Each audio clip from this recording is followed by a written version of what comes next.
Operation silence 3 जुलाई 2007 को शुरू हुआ और 11 जुलाई 2007 को ख़त्म हुआ। ये इतना बड़ा सानिया था कि लाल मस्जिद का इतना बड़ा सानिया था कि कारी हनीफ जलंधरी साहब उस वक़्त मुज़ाकराती टीम के अंदर शामिल थे। 2007 के अंदर कारी हनीफ जलंधरी ने आकर हमें खैरुल मदारिस में ब्रीफ किया और हकायक से आगाह किया, तो उनकी आंखों से आंसू टपक रहे थे और दिल खून के आंसू रो रहा था और उनका जुबान साथ नहीं दे रही थी। तो उन्होंने कहा कि मुज़ाकरात कामयाब होने के करीब थे, लेकिन मुज़ाकरात कामयाब नहीं होने दिए गए।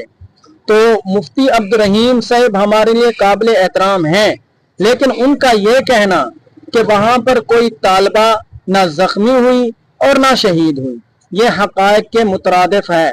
यानी कि उन्होंने हकायक का मुताला ही नहीं किया, हालांकि वहाँ पर तालिबात जख्मी भी हुई और शहीद भी हुई, और साथ ही साथ जो वहाँ पर फौज के जवान थे वो भी शहीद हुए। तो दोनों तरफ मुसलमान थे और ये बहुत बड़ा सानिया है जो क़यामत तक शायद भुलाया ना जा सके।